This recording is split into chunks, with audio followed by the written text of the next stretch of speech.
Bienvenidos a otro podcast de terror que te hará temblar de miedo. Cada semana te contamos historias escalofriantes de asesinos seriales, fantasmas, demonios y otros seres sobrenaturales.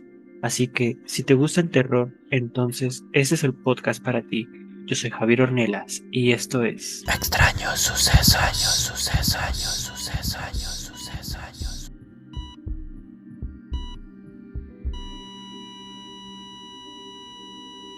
Hola mis queridos apasionados de lo paranormal y los extraños sucesos. El día de hoy nos sumergiremos en una conversación profunda de la mano de nuestra amiga Carolina.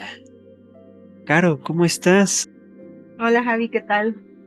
Em, pues aquí emocionada, un poco nerviosa. Es mi primera vez en estas situaciones, pero muy emocionada de los temas que hablaremos. ¿Nerviosa? ¿Nerviosa por qué? Porque nunca había hecho esto. Estoy emocionada porque tenía mucho tiempo que lo habíamos planeado, pero no había sucedido, no se había dado. Entonces, creo que el nervio va a pasar a ser emoción.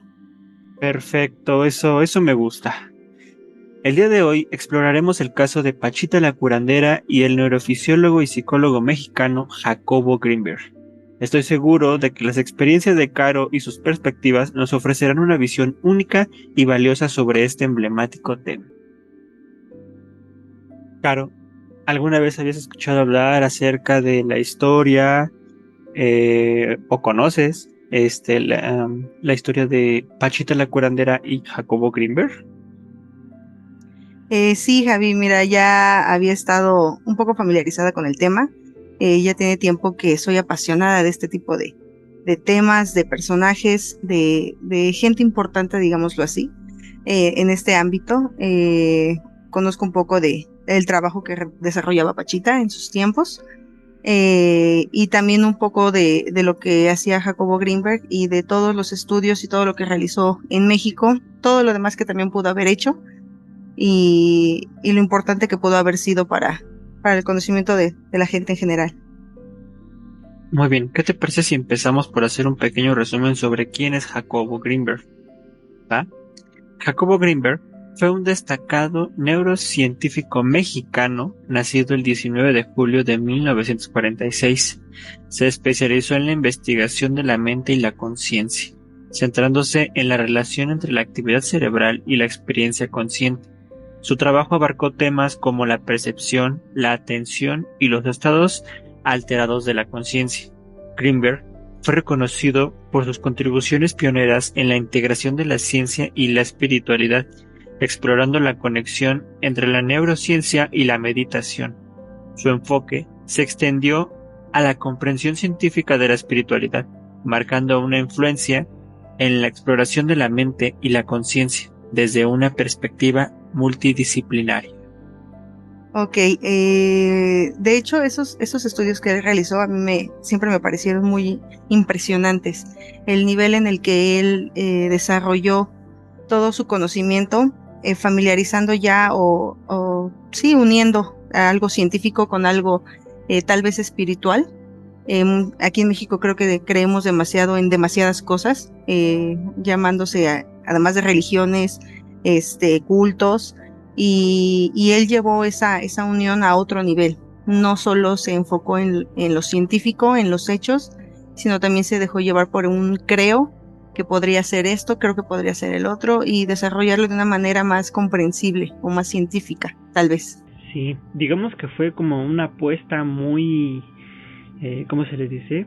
Una apuesta muy difícil, Muy alta. fue experimental, ¿no?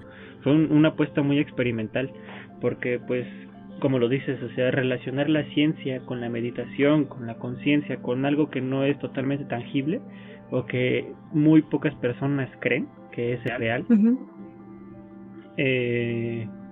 pues sí, es muy controversial viniendo de un científico.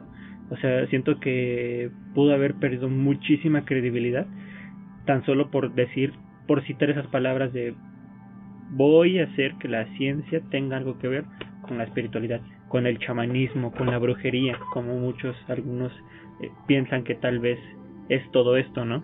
Exactamente. Él unió esas dos ramas de la creencia humana, digámoslo así, y la llevó a un buen lugar, la verdad. Él se enfocó muchísimo en que viéramos que nuestra realidad es cuestión de percepción, en que esa espiritualidad o eso que a lo mejor creemos que no, pues sí que no existe, no es algo que tengamos que ver para creerlo, pero que tiene resultados en nuestra realidad y tal vez en algunas otras realidades, en algunos otros universos, no lo sé, pero, pero todo pasa de cierta forma porque necesita pasar de cierta forma. Exacto. Digamos que Greenberg nos dio la posibilidad de abrir una puerta a un mundo totalmente diferente al que conocemos y nos dio la posibilidad de experimentar más allá de lo que conocemos. Y bueno, pues a inicios de la década de los 90, un suceso poco común conmocionó a la ciudad y a la comunidad académica. El reconocido científico Jacobo Greenberg desapareció de una forma misteriosa y sin dejar rastro alguno de su paradero, lo que proporcionó a que múltiples teorías comenzaran a surgir. Y es que antes de desaparecer, el reconocido científico mexicano había guiado sus más grandes investigaciones al trabajo de Pachita, que se desempeñaba como una chamana, pues aseguraban que la mujer era capaz de realizar cirugías psíquicas. Parte de estas teorías, amigo Javi, también, por ejemplo, fueron que, ya sabes, tanto muy conspiranoicas, podemos hablar a lo mejor de que se lo había llevado la CIA, para a lo mejor todos esos conocimientos que él tenía y todo lo que él ya había desarrollado, sí era real, sí era algo que podía funcionar y que tenía un fin.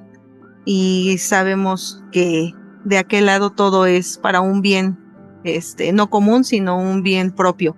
Entonces, una de esas teorías muy, muy, muy sonadas era que lo habían desaparecido, no precisamente porque ya no estuviera en este mundo, sino que pues lo habían recluido para usar sus conocimientos en lo que a ellos les concierne.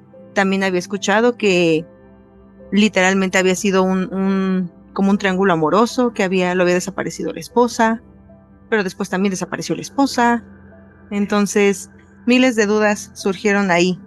Y también la que personalmente quiero creer es que él alcanzó esa punta del iceberg de todo lo que él sabía y cambió de plano, cambió su realidad, logró llegar a donde quiso llegar y dejó este plano, digámoslo así, y pudo desarrollar lo que tanto investigó por años y años. De hecho, una de las teorías que me comentabas de que de la CIA lo desapareció, se dice que la mujer, su esposa, trabajaba en la CIA y que en diferentes momentos del transcurso de la vida, personas los habían visto en las calles de Estados Unidos rodeados de militares, como si estuvieran, no como si los estuvieran intentando guardar, sino como si los estuvieran protegiendo de los demás, si los estuvieran cuidando, supuestamente es lo que dicen. También lo que yo quisiera creer mucho es lo que comentabas, que logró trascender, porque en una de las partes de su libro, por ahí si lo quieren leer está muy bueno, se llama Pachita la curandera, por Jacobo Greenberg. Y en una de las partes de su libro menciona que hubo un momento en el que Pachita, el cuerpo de Pachita le habló de un futuro en donde él iba a encontrar lo que él estaba buscando, que iba a encontrar, ¿cómo se le puede decir? Ese logro de divinidad, se podría decir. Sí, como la cúspide de todos sus estudios, de todo su trabajo. Exacto. Y bueno, teniendo en cuenta eso, puede que sí está muy fuerte. Mucha gente se va por ese lado de que no fue que lo desaparecieron, no fue que lo desuscribieron de la de la vida. Fue más que nada que encontró la manera. Él era fiel creyente de que los humanos podemos ser capaces de modificar la realidad, de entrar y salir, y el hecho de que se uniera tanto a Pachita es porque para él eso era lo que ella hacía, entrar y salir de la realidad o mover, digámoslo así, esa realidad que nosotros percibíamos o que la veíamos, y ella podía moverla, ella podía entrar, salir, crear, moldearla, exactamente. Es lo que nos intenta hablar de la Latice, ¿no? Creo que como él lo mencionaba en sus libros. Así es. Para él es como, la latiz es una matriz de información, es como una estructura que contiene todas las dimensiones, espacios y tiempos existentes. Entonces es como decir que todo lo probable puede ser posible, dependiendo de tu realidad, de cómo tú entras o sales de ella o cómo la modificas. Cómo la percibes. Cómo la percibes, exactamente. Muy bien, una vez teniendo en cuenta esto de Jacobo Grinberg, pasemos a saber quién es Pachita la curandera. Se dice que esta mujer podía realizar cirugías psíquicas con ayuda de Tlatoani Mexica Cuauhtémoc, por lo que en su teoría sintérgica de Jacobo Grinberg buscaba aplicar el método científico al chamanismo. Que eso otra vez nuevamente repitamos, es una apuesta muy muy muy grande el hecho de meter la ciencia con el chamanismo, con algo que realmente no es 100% confirmado de que existe. O sea, ¿cuántas veces hemos escuchado de que no, que el brujo esto, que el brujo al otro, que el chamán, que hacen esto, que las limpias, y realmente no es algo que al 100% esté verificado que funciona, o sea, científicamente. Y esto es lo que quería hacer Jacobo, hacer que ese tipo de cosas tuvieran una explicación científica. Y todo esto era para poder comprobar una nueva concepción de cómo funciona el universo. Desafortunadamente, pues Jacobo Grinberg desapareció antes de poder comprobar su teoría. Sin embargo, dejó para la posteridad la historia de Bárbara Guerrero, plasmada en múltiples artículos y libros que revelan parte de la cultura y creencias de las y los mexicanos. De acuerdo con las investigaciones de Jacobo Grinberg, Bárbara Guerrero nació en 1900 en el municipio de Parral, en Chihuahua. A su corta edad, Pachita fue abandonada por sus padres y criada por un hombre afrodescendiente de nombre Charles, que le enseñó a observar las estrellas y a sanar animalitos en el circo, porque ella de hecho estuvo un tiempo trabajando de cirquera con este hombre Charles, porque fue abandonada por su familia. ¿Cómo se le llama? Familia... sus progenitores. Sí, por sus progenitores. Años más tarde, y con el estallido de la Revolución Mexicana, Pachita se enlistó en las tropas del general Francisco Villa, aunque por las condiciones de pobreza en las que creció también, se desempeñó como cabaretera, cantante en transportes públicos y vendedora de boletos de lotería. A mí lo que me impacta mucho de esto es que realmente no estamos hablando de una historia de una persona que tuvo que vivir fuertes cosas. O sea, exactamente, que no tuvo una vida muy,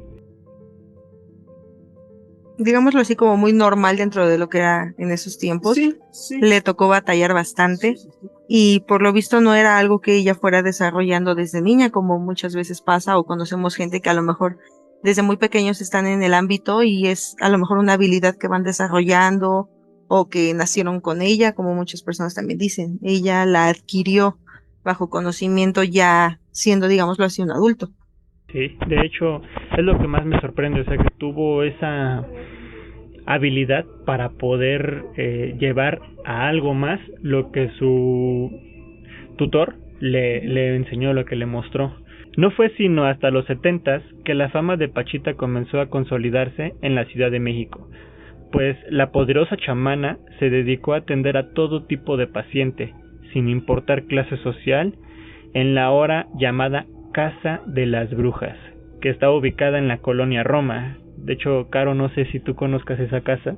Nunca he ido, pero sí he visto fotos y me parece que simplemente con ver fotos sientes vibras. Bueno, yo soy mucho de esa creencia y siento que a lo mejor ir a un lugar de ese estilo podría moverme muchas vibras en mi ser.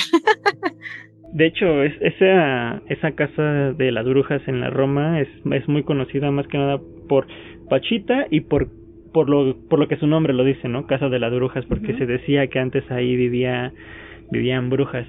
Pero vamos a dejar este tema para otro podcast porque se merece un podcast entero este tema de Casa de las Brujas.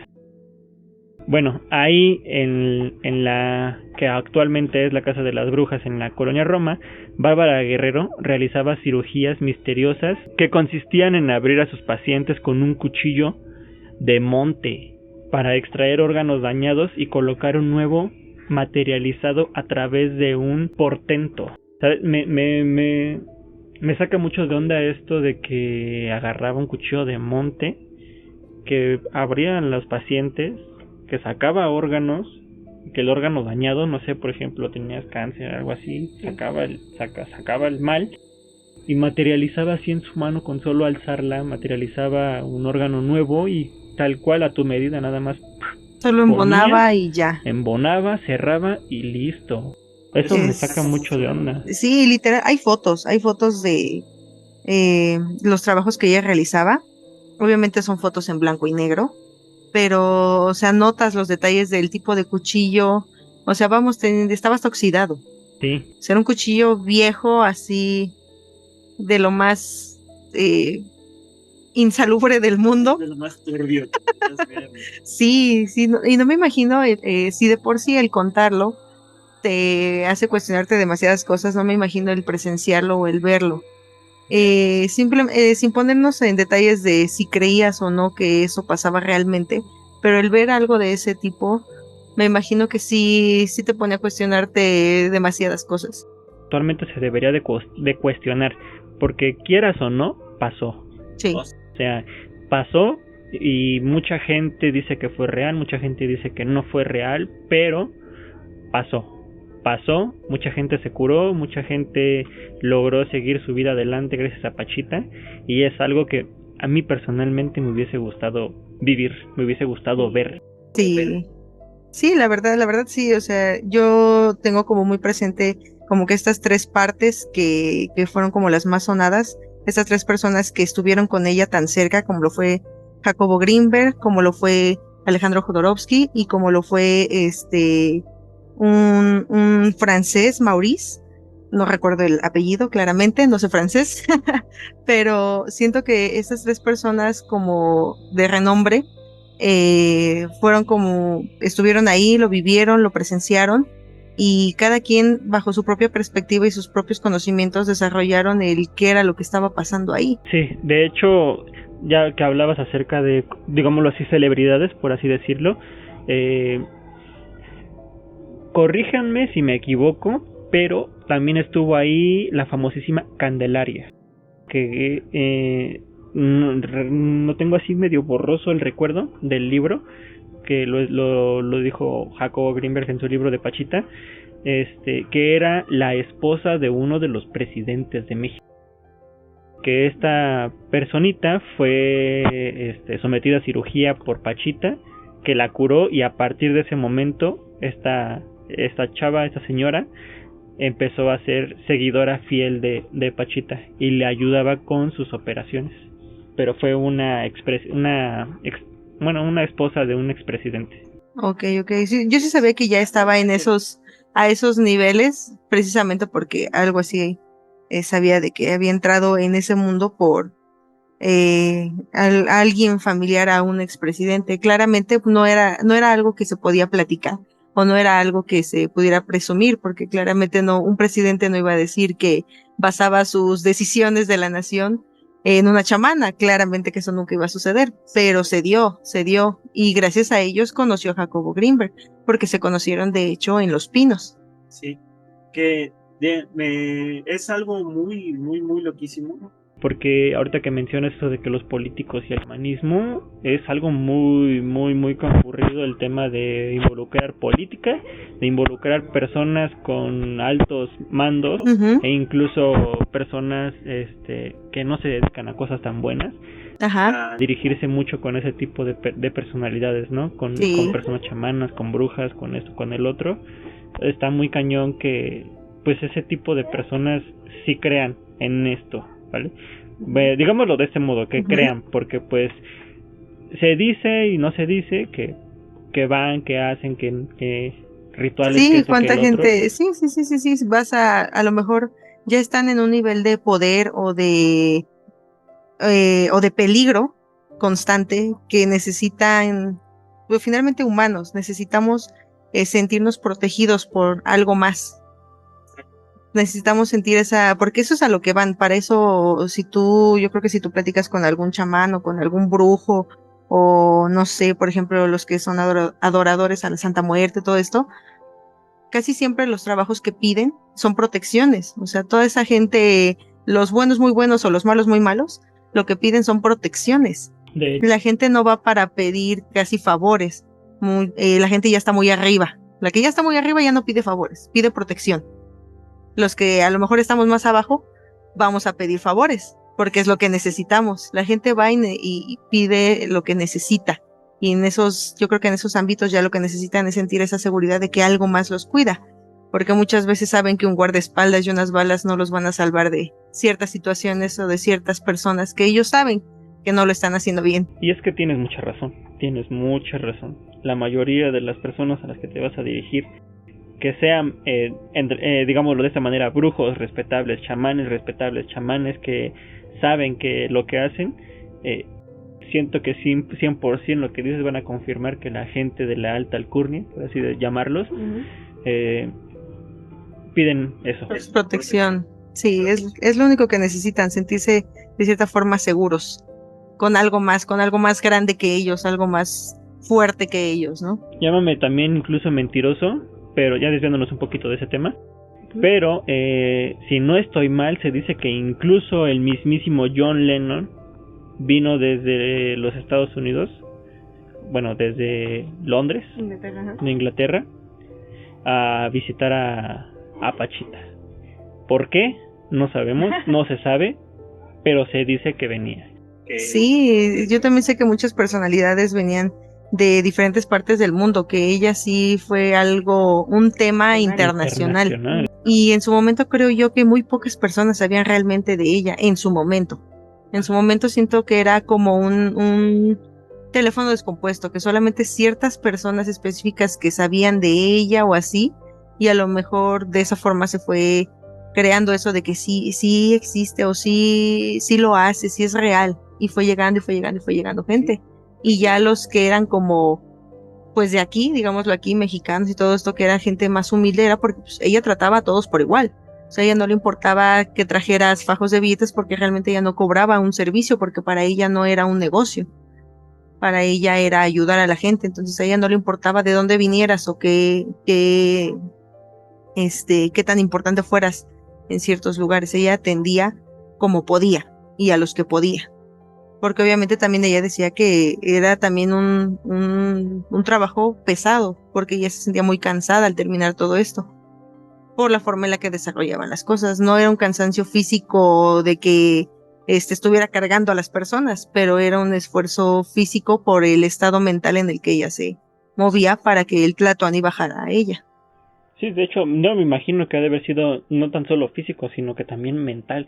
Muy, muy cabrón. O sea, tener esa capacidad mental de poder generar algo que va a dar vida a alguien, pues no debe de ser fácil. Exacto. Lo que sí decían que ella decía que no era ella quien lo hacía. Aparte de que obviamente ella decía que Cuauhtémoc era quien operaba a través de ella, también todo esto, o sea, el crear los órganos, el desechar lo malo, el curar, era la capacidad de él en su cuerpo, pero que ella no lo hacía. Ella no lo hacía, porque también dicen, no recuerdo si fue Jacobo Grinberg o fue Jodorowsky, que decían que cuando ella ya estaba en ese trance, hablaba con una voz de hombre, con una voz grave, ya no era su voz. Entonces, realmente ella siempre dijo eso, que ella no hacía las cosas, solo prestaba su cuerpo para que el Tlatoani trabajara, que él hiciera todo. Ahorita que mencionas eso de Cuauhtémoc, que era el que realmente operaba desde el cuerpo de Pachita, recordé algo que citó Jacobo en sus pláticas con el Tlatoani, que muchas veces nosotros confundimos la historia tal cual es, ¿no? Que se decía que nosotros en las pirámides sacrificábamos a la gente, los abríamos con un cuchillo y ofrecíamos la ofrenda a los dioses. Pues según esto, el Tlatoani Cuauhtémoc dice que realmente no era eso, que lo que hacían era precisamente ese tipo de cirugías.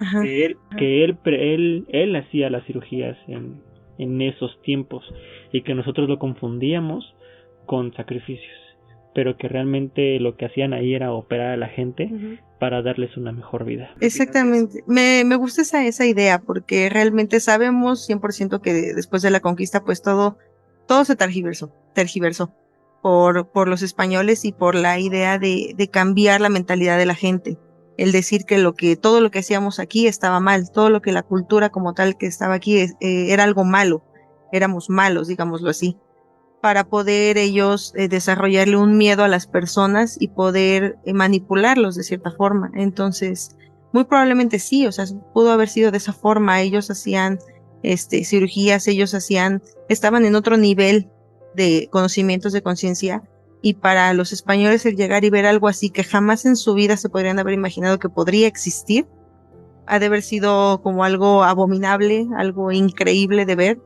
Y para ellos, en su lógica y en su poco conocimiento de las cosas, para ellos eso era una masacre, eso era como que éramos unos locos sádicos. Como mal visto. Exactamente, porque no les llegaba el entendimiento, no era suficiente su entendimiento como para entender lo que realmente se hacía ahí. Y como siempre lo he visto en muchas teorías, la historia está basada en lo que creemos, pero no hay hechos como tal. Todo lo que hacen los antropólogos, los arqueólogos, es basándose en cosas pequeñas que va dejando la historia, vamos dejando rastros y desarrollan todas las teorías y todos los conocimientos que tenemos ahorita en pequeñas pistas, y se va armando, pero realmente no hay alguien que nos pueda venir y decir: yo viví en la conquista y te sé decir que pasó así, así, así. Pues claramente no. Entonces, como eso nunca va a suceder, hasta ahora, queremos creer que hasta ahora no va a venir alguien del pasado a contarnos realmente cómo eran las cosas. Todo puede ser posible, cada quien cree en lo que quiere creer, pero sí estoy muy segura de eso, de que no toda la historia que nos han contado o que sabemos hasta ahora es 100% tal cual. No pudo haber sido siempre así. Pues mira, yo me quiero quedar con lo que Jacobo Greenberg citó en su libro. Yo me quiero quedar con la idea de que Cuauhtémoc Tlatoani dijo que realmente lo que hacían no eran sacrificios, que eran las cirugías. Eran cirugías. Quiero pensar que fue eso. Me quiero quedar con eso, con esa idea. Y no sé, realmente como tú lo dices, o sea, sí, siempre todo va a cambiar, depende de quién cuente la historia. Así es. Entonces va a haber siempre una víctima y un victimario. Y un victimario, ¿no? Entonces, pues realmente deja mucho que pensar. Todo esto deja mucho que pensar. Incluso me gustaría invitarlos a que lean los libros, a que investiguen acerca de nuestras exculturas, porque pues ya desgraciadamente están desapareciendo. Así es. Y pues se animen a conocer un poco más acerca de nuestro pasado. Así es, nunca es tarde, y además nunca terminamos de aprender. Siempre son cosas nuevas, siempre sale algo más. A lo mejor un detalle que alguien no vio, para alguien más es un nuevo camino para comprender algo diferente. No todo está dicho, y menos en la historia. No podemos quedarnos con que solo es lo que se ha encontrado. Siempre hay algo más y siempre estamos cambiando y evolucionando. Hay que aprender más de todo este tema de Pachita siempre me llena mucho la mente el, el que tantas personas de diferentes ámbitos se interesaran por lo que hacía, porque no solo llegaban a ella personas creyentes o personas que fueran a querer desmentirla al 100%. Tal vez también llegaban personas con conocimientos que no tenían nada que ver a lo que ella hacía. Pero Creaban otra perspectiva. Sí, de hecho. Y lo que unía a todas estas personas en un mismo lugar siempre fue Pachita. La curiosidad por saber si lo que estaban viendo, lo que estaban presenciando, lo que se decía, era real o mentira. Así es. De hecho, el trabajo de Pachita fue ampliamente documentado por Jacobo Greenberg y otros famosillos por ahí, entre ellos, como lo dice mi compañera, Alejandro Jodorowsky, que obviamente no tiene nada que ver con la ciencia. Era un escritor, muy buen escritor, por cierto. Un escritor, sí, que de hecho armó una película, ¿no? ¿Recuerdas cuál es la película? Habíamos hablado que era el topo, ¿no? El topo, creo ¿Sí? que fue el topo, si no mal. Sin embargo, fuentes extraoficiales han mencionado que el científico mexicano tuvo que romper relaciones con Pachita para evitar que se hiciera pública la relación que la curandera mantenía con la familia del presidente Luis Echeverría. Bárbara Guerrero falleció años antes de la desaparición de Jacobo Greenberg, el 29 de abril de 1979 en la Ciudad de México. Pachita vivió siempre con lo indispensable y lo justo. Ella jamás cobró, jamás pidió donaciones, jamás cobró por las cirugías que ella realizaba. Y estamos hablando de que hacía cirugías de todo tipo. O sea, podía curarte la próstata, podía quitarte un cáncer, podía hacerte quitarte un pedazo de cerebro y colocarte uno nuevo que vinculara perfectamente bien con la otra parte de tu cerebro. O sea, era algo muy, muy difícil de creer. Y sobre todo lo que más me impresiona es que a pesar de que hacía el corte con el cuchillo en el cuerpo, al cerrar la herida, no dejaba cicatriz. Así es, ella solamente con los materiales que pedía cuando llegaban a las cirugías era con lo que hacía la curación al momento y daba sus especificaciones como cualquier doctor, un cuidado postoperatorio y siempre basado en la creencia de cada persona. Si el paciente y su familia eran creyentes de la herbolaria, ella recetaba tés, recetaba a lo mejor ungüentos, cosas que tuvieran que ver con lo que ellos creían para que esa creencia hiciera posible la sanación.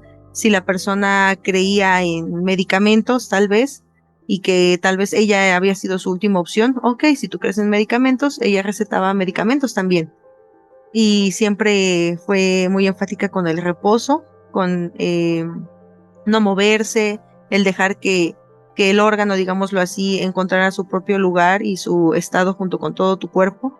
Y ya, o sea, no había más que hacer, no necesitaban más cuidados más que los mínimos y lo que cada persona quisiera creer que era suficiente para su cuidado postoperatorio.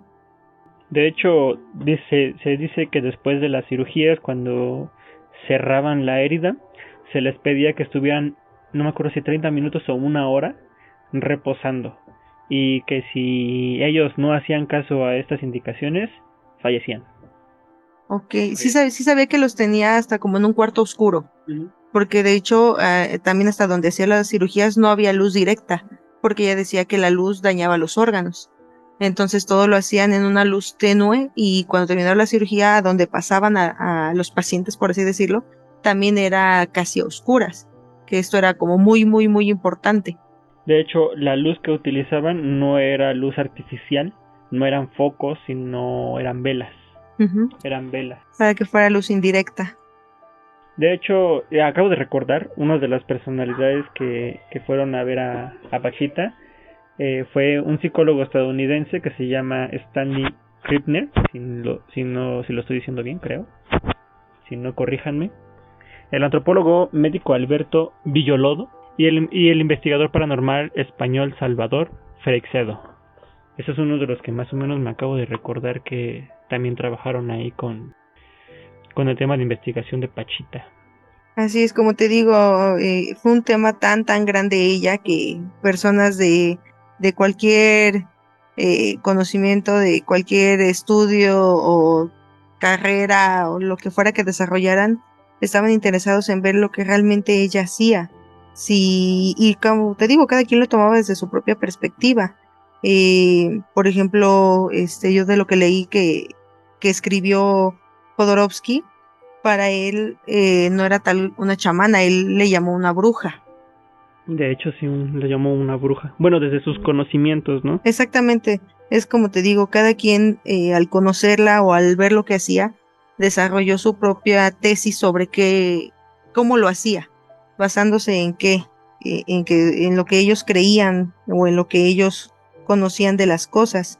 Por ejemplo, como te digo, para él era una bruja y era como que todo era parte de un acto, ¿no?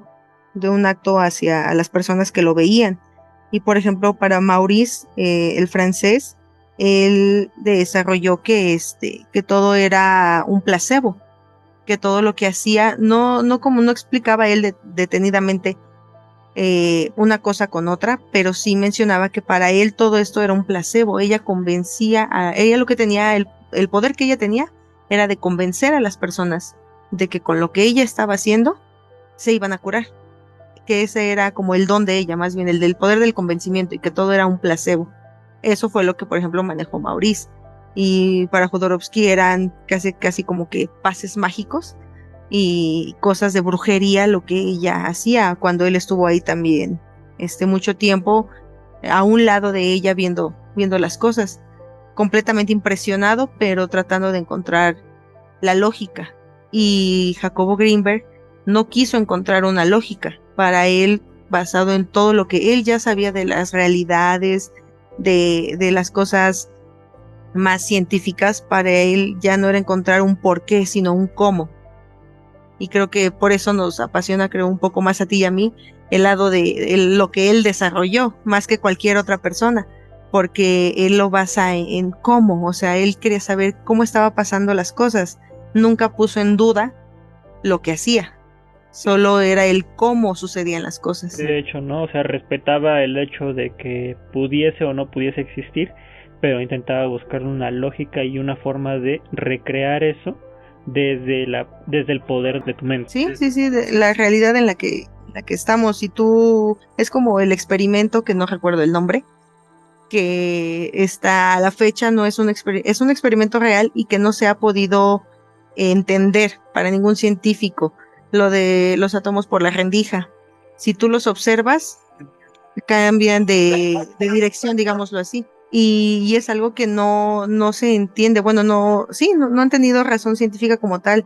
El hecho de que el verlo o no verlo cambie los resultados. Realmente no tienen como una lógica, y tampoco tienen un estudio así completamente desarrollado de cómo es que sucede ese fenómeno, pero te hace completamente sentido, por lo menos a mí me lo hace, con respecto a la realidad, y es que es así, porque todo lo que vemos está basado en esto, en lo que crea nuestro cerebro como realidad, pero si no lo observamos, no está ahí. Se supondría que así sería. También escuché mucho de eso, en el aspecto de que las cosas o lo que tú ves, lo que percibes, es eso, está basado en tus sentidos y tu cerebro lo crea para ti, pero realmente nada está ahí.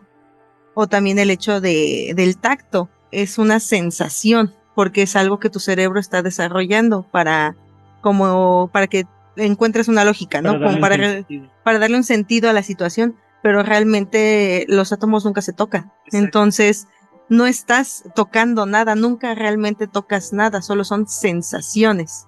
Entonces, todo lo desarrolla tu cerebro, crea tu realidad tu cerebro.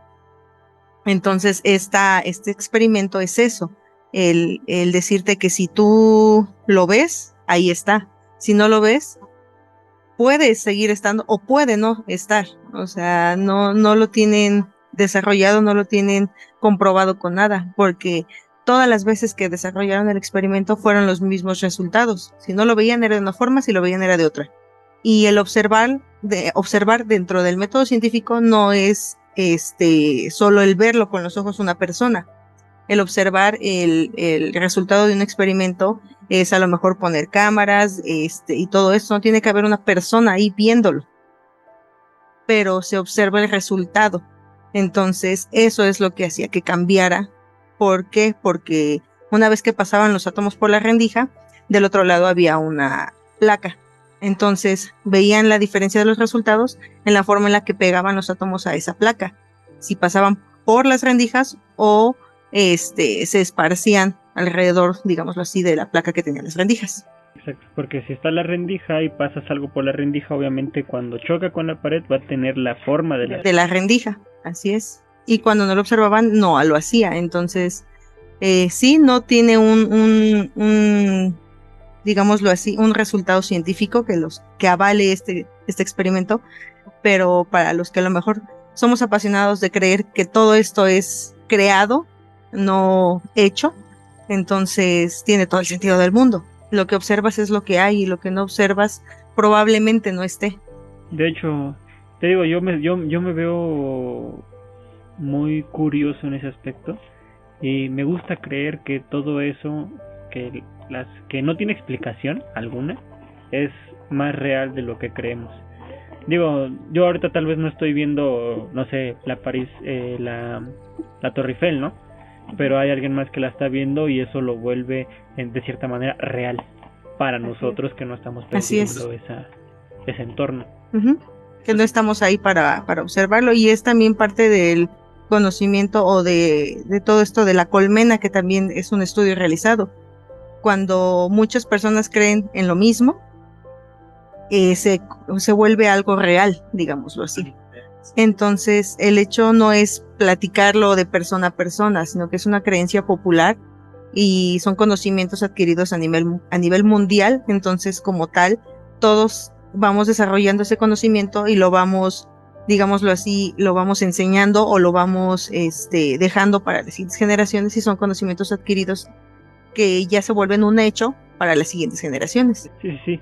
Te voy a poner un ejemplo muy claro y espero no salirme mucho del tema, pero en las redes sociales salió mucho esto de una imagen llamada Momo, no sé si la llegaste a ver. Sí. Para nosotros fue una imagen, algo inventado, algo X. Uh-huh. Sabíamos el contexto, pero para las personas más chiquitas que llegaron a ver esa imagen, decían que era algo real, algo que salía en sus pesadillas, algo que realmente los acechaba en las noches, pero se trata más que nada solamente de la creencia. O sea, uno que ya como adulto lo ve y dice, o sea, eso sabemos que es inventado, pero para los más chiquitos pasó de ser algo que no existía a ser algo que realmente los acosaba en su día a día, en los sueños, por la creencia, ¿no? Así es. Sí, fue como un miedo, ¿cómo se le llama? Un miedo de varias personas, ¿colectivo? O sea, todos colectivo, perdón, sí se me fue la palabra. Sí, o sea, se creó ese miedo colectivo porque ellos ya no tuvieron el contexto, ¿no? Sí. O sea, nosotros ya después, obviamente, ya como adulto, pues tú investigas, checas y tú dices, ok, es que realmente solo era la foto de una escultura. Sí. De un artista que desarrolló muchas piezas de ese estilo, así como muy gore, y se volvió una creepypasta para a lo mejor generaciones más pequeñas, y de cierta forma se volvió, como tú dices, en un miedo colectivo que lo tuvieron y lo volvieron algo real para ellos. Entonces ya fueron tantas personas diciendo lo mismo que se volvió algo real para muchas otras. Entonces ya llegó un momento en el que muchísimas personas en diferentes partes del mundo creían en eso y creían que era real, cuando ya había una explicación, digámoslo así, racional. Pasa con cualquier otro tipo de conocimiento o de cuento o de a lo mejor una leyenda, a lo mejor la idea de algo, o tal vez algo que ellos creen que es un conocimiento adquirido y tal vez solo es algo que pasó, que a alguien le pasó y que se fue desarrollando y se creó esto. Sí, así es. No podemos descartar ni aprobar ninguna de estas teorías en lo que cabe de lo que me comentabas de los átomos. ¿Átomos? ¿sí? Pero pues ahí está, ¿no? Lo dejamos sobre la mesa para que ustedes saquen sus propias conclusiones y si es posible, pues que lo investiguen para que puedan checar de lo que estamos hablando. De hecho, ya si no quieren investigar en nada, de todos modos yo les voy a dejar los links de nuestras redes sociales en la descripción y ahí ya dentro de las páginas, por ejemplo, de Facebook y de Instagram de Extraños Sucesos, van a poder ver los datos curiosos, las imágenes y los links que te van a llevar directo hacia la información completa. Obviamente voy a dejar una foto con algo más resumido, detallado de lo importante que tienen que ver del experimento y todo esto, pero si son más curiosos y todo, les voy a dejar los links para que visiten las páginas con la información completa. Pero, ¿sabes? Nos desviamos un poco, estábamos hablando de Alejandro Jodorowsky porque también escribió un libro sobre Pachita, Sobre ¿no? Pachita, así es. Me comentabas que él la catalogaba como una bruja. Así es, para él todo lo que ella hacía era parte de un acto, digámoslo así. Él pensaba que todo lo que veía, todo el cómo pasaban las cosas, tenían un porqué para llegar a ese resultado de creer que realmente hacía las cosas. Por ejemplo, él señaló mucho esto de que todo era a oscuras, que las personas no se podían mover, todo este tipo de cosas. O por ejemplo, donde ella hacía la incisión, ponía como muchas vendas y su mano y hacía el corte. No era como algo que tú ves como en las cirugías, que ves realmente todo cómo sucede y los doctores pues quitan las manos, hacen a un lado esto, hacen a un lado otro o utilizan ciertos instrumentos como para detener la piel, detener el músculo, detener el hueso de lo que estén, de la parte donde estén abriendo, y pues ella no hacía eso.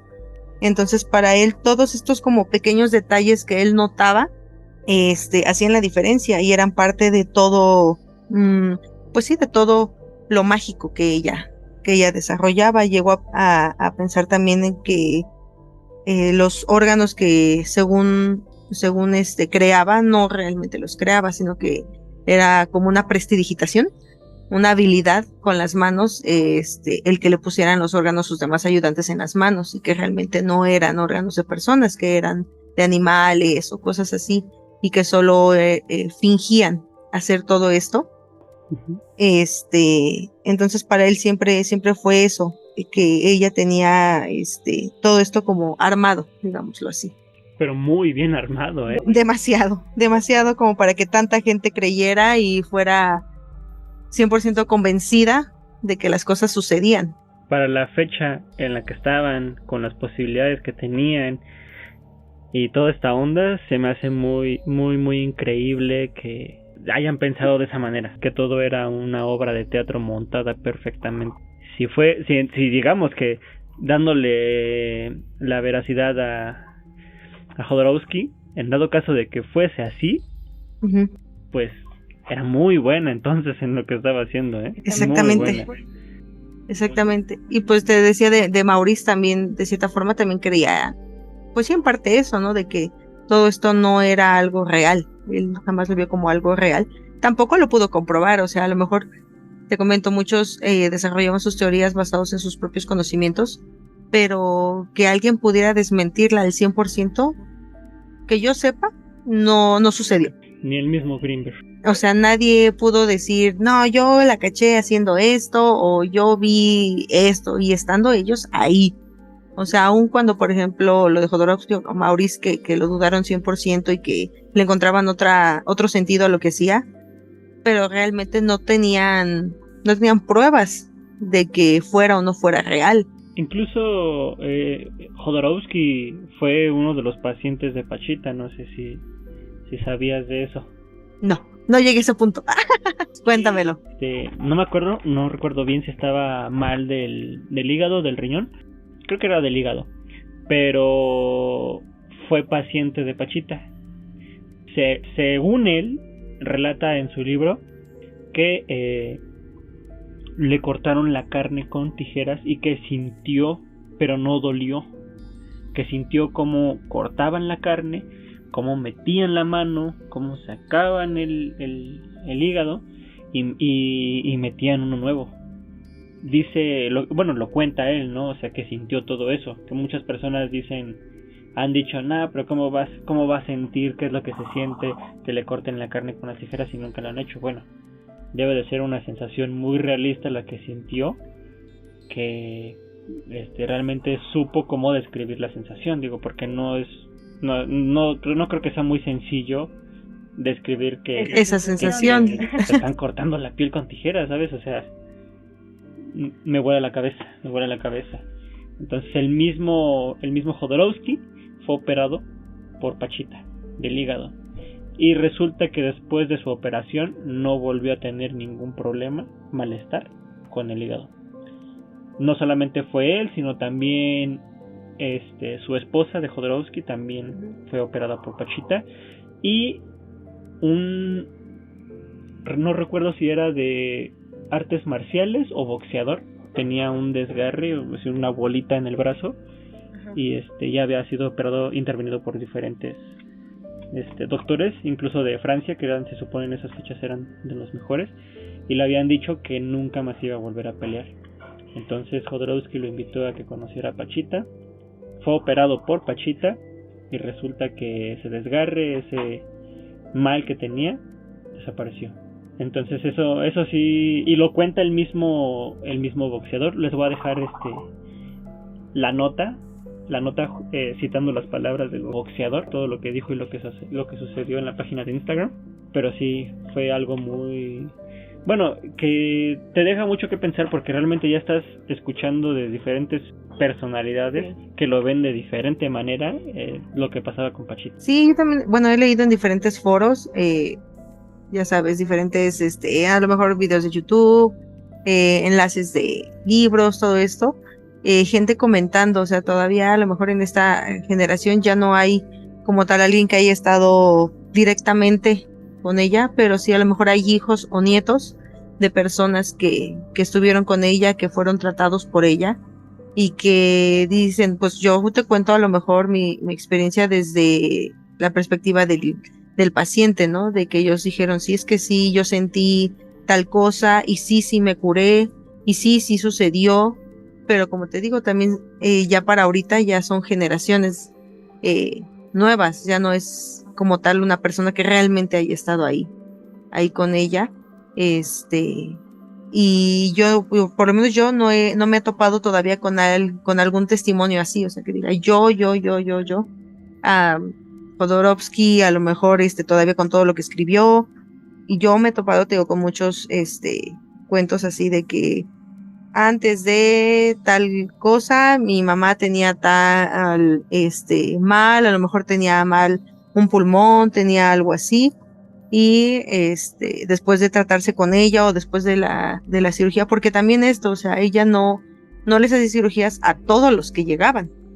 O sea, ella sí daba como una consulta y veía si realmente necesitaban esa cirugía. No era como que estuviera abriendo gente a diestra y siniestra. Exacto. O sea, tenían que tener un mal muy específico, que ya fuera algo muy complicado o que ya haya pasado por doctores y que no haya sido solucionado para que ella llegara a ese punto. Sí, eso sí, también qué bueno que lo dejas en claro, porque si no era nada más llegar y abrir, sino que ya había consultas. Uh-huh. Había incluso gente que nada más le decía que se tomara un té de hierbabuena, un té de esto, un té del otro, y con eso ya tenían. Exactamente. ¿Llegaste a saber cuáles fueron los inicios de Jodorowsky y Pachita? O sea, ¿cómo fue que se conocieron? Sí, de hecho, él platica que fue un amigo quien le comentó de Pachita. Él solo le dijo que era una anciana que vivía en México y que había muchísima gente que la visitaba de diferentes partes del mundo, que la gente llegaba de cualquier rincón del mundo con tal de conocerla, de tratarse con ella, y que ella era capaz de curar lo que fuera prácticamente. Entonces fue como él llegó aquí a México y quiso conocerla. Obviamente al principio él no quería ser tratado diferente y quería ser testigo realmente de si eso era algo bueno, era real o no. Entonces él quiso llegar como si fuera cualquier otra persona, pero desde el momento en el que entró, Pachita supo realmente quién era sin conocerlo. Era parte de lo que ella ya desarrollaba, ¿no? Sobre las personas. Como bien comentabas, él tenía un problema en los riñones y eso fue lo que llegó a tratarse con ella. De hecho, en su libro donde habla de ella, que se llama Psicomagia, sí, Psicomagia, lo dice así tal cual, y voy a hacer aquí abro comillas para decirlo textual. Dice: yo padecí, aparte del olor a sangre y de la horrorosa visión de la víscera granate, el dolor más grande que había sentido en mi vida. Chillé sin pudor. Dio el último tirón. Me mostró un pedazo de materia que parecía moverse como un sapo. Lo hizo envolver en el papel negro, me colocó un hígado en su sitio. Me pasó las manos por el vientre cerrando la herida, y al momento desapareció el dolor. Si fue prestidigitación, la ilusión era perfecta. Es lo que te comentaba, él dentro de todo lo que vio, de todo lo que vivió, de lo que sintió, y aún así para él no tenía un sentido. Para él, si esto era un acto, era el mejor acto que había visto en su vida. De hecho, yo creo que por eso estaba confundido, porque dice que llegó por un problema de riñones y le pusieron un hígado. Por eso me confundí yo. un poco, pero no, sí. Puede que hay un error ahí, tal vez de traducción del libro, ¿no? O que no sabemos si es una cosa u otra, fue hígado o fue riñón, fue el hígado o fue uno de los riñones, pero el punto es que tenía un tumor. Entonces, eso fue lo que ella le quitó, el tumor. Increíble, increíble.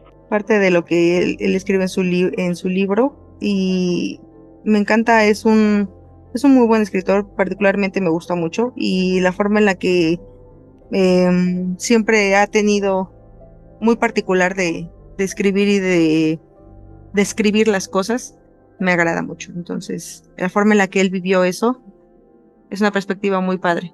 No sé si mencionamos, pero me acabo de recordar que incluso en las operaciones que ella realizaba, la gente podía sentir y sobre todo no utilizaba anestesia. Así es, y aún así la gente decía que no sentía dolor, sentía cómo hacían las cosas, pero como tal no había un dolor. Impresionante. Ahora, si te das cuenta aquí, o sea, Alejandro sí dijo que él sintió a lo mejor sí un dolor, pero yo quiero pensar que no eran dolores tan grandes, porque yo supongo que ya como para que tú estés consciente de que te están abriendo, que te están extrayendo algo, jalando algo desde dentro, no serías capaz de resistirlo o de estar muy consciente y muy tranquilo a la situación. Sí, de por sí, que con que te rasguñes tantito, con que te rasques, ya sientes un dolor soportable, pero sientes un dolor intenso. No me imagino que te abran. Pues sí. Yo me imagino que lo que sentían era un dolor medianamente fuerte, pero soportable, como incómodo. Incómodo, ¿no? Sí, yo también pienso que es algo así. Y bueno, Caro, pues ya estamos llegando al final de este tema, al final de esta travesía acerca de Pachita, la curandera, y un poco de Jacobo Grinberg. Aunque científicamente no fue posible comprobar que creara órganos de la nada, excepto una teoría de Grinberg acerca del manejo de la energía, tampoco se pudo comprobar lo contrario, y no hubo ni un solo paciente que se quejara tras la operación recibida. O sea, posteriores a las operaciones, ninguno falleció, ninguno se quejó de malestares, ninguno regresaba porque le dolía la misma parte del cuerpo. Entonces se podría decir que esta señorita Bárbara, también conocida como Pachita, y más que eso, el Tlatoani Cuauhtémoc, que era quien realizaba las operaciones, hacía un buen trabajo. Realmente sucedía. El cómo no lo sabemos, pero que realmente sucedía. La verdad es que yo me quedo así con mucha intriga, todavía a pesar de que todavía me leí como unos 2-3 libros de Jacobo, me leí el libro de Jodorowsky, y todavía estuve investigando como no tienes idea en internet. Fue algo muy... Aprendí muchas cosas, ¿sabes? Me quedo con eso. Y como ya lo había dicho anteriormente en algunas partes del podcast, pues yo sí me creo con algunas creencias que me hacen pensar diferente acerca de pues nuestros antepasados y acerca de el mismo presente. Así es. Me coincido contigo en que siempre el encontrar un tema que te interese y el realmente adentrarte en los detalles, en buscar, en tomar el tiempo de investigar un poco sobre dudas que tenga uno, hace toda la diferencia porque te vas topando con ciertos datos, con ciertos conocimientos que tal vez no tenías y te va enriqueciendo y a lo mejor después de esta plática probablemente nosotros habremos investigado bastante para esto, habremos tenido ya nuestros criterios sobre el tema, pero sin duda quedamos todavía con preguntas en el aire y creo que no terminas de saberlo todo y menos sobre este tipo de temas. Yo espero que en un futuro esas preguntas se puedan responder. Realmente sí espero. Tengo fe en la humanidad en que esas preguntas se van a responder y vamos a poder trascender, no en algo tal vez psíquico, algo mental, algo energético, pero sí como humanidad, como sociedad. Espero que podamos llegar un poco más lejos. Tal vez no estamos aquí para verlo, amigo, pero esperemos que sí. Tiene que haber un punto máximo en esta evolución. Y bueno, ya para finalizar, Caro, mi querida Caro, ¿te gustaría compartirnos alguna red social que tengas?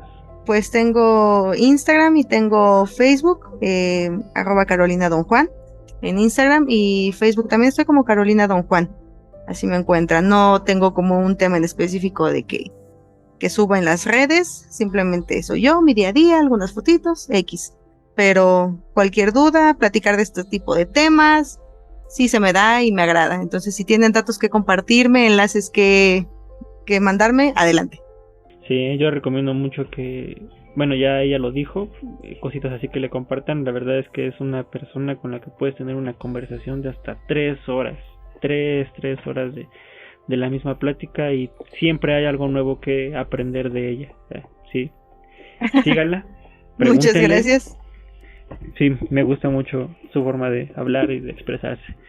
Ahí me pueden encontrar como Patoyac91 en TikTok, Extraños Sucesos en Facebook, Extraños Sucesos en Instagram y Extraños Sucesos en YouTube. Ya estamos empezando a subir videos.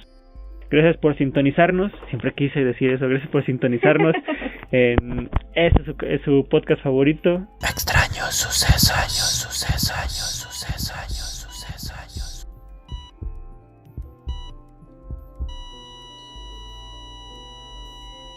Vamos, yo soy un científico, yo tengo un laboratorio, estudio la actividad cerebral, la fisiología cerebral, y me invitaron a conocer a esta mujer Pachita y a sus operaciones.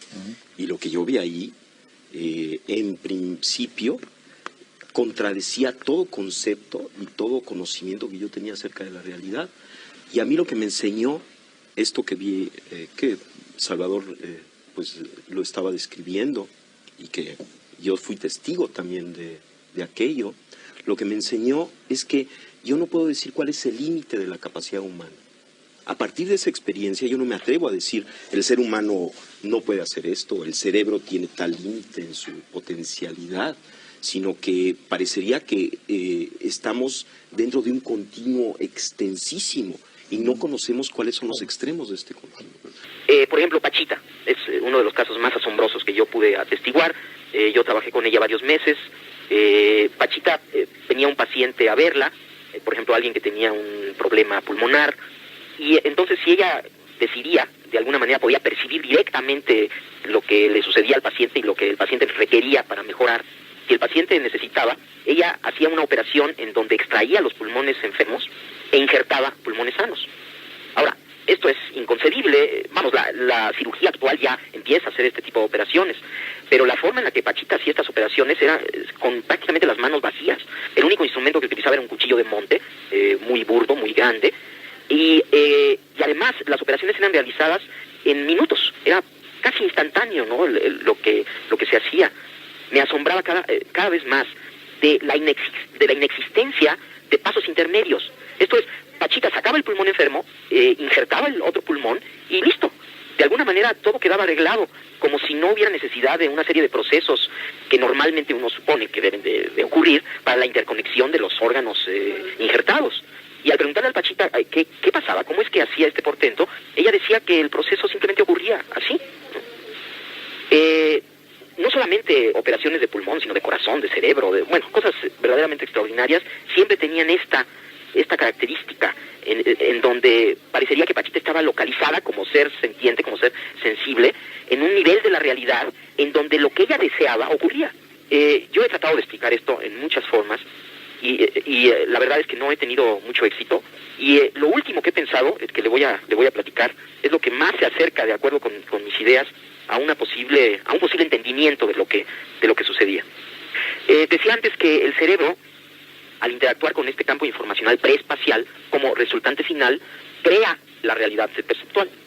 Ahora, lo que yo he pensado es que esta realidad que se crea, que es el producto final de un proceso cerebral, una vez creada, tiene una existencia real.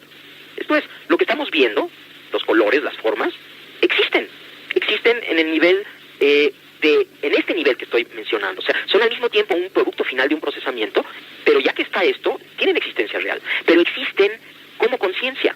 No existen como materia, sino existen como conciencia. De acuerdo con esta idea, Pachita estaba localizada en esta conciencia directamente, ya en la creación. Ya no había proceso. Y las leyes de esta conciencia, que llamamos mundo, que llamamos objetos, que en realidad es pura conciencia, de alguna manera ya las manejaba. Y en este nivel no hay pasos intermedios, puesto que todo es conciencia, puesto que aún los objetos que percibimos son, esta resultante final, son parte de la conciencia. Entonces, si uno está totalmente localizado ahí, si uno no tiene ninguna duda acerca de que la realidad es ese nivel, entonces uno simplemente funciona en ese nivel con las leyes de ese nivel.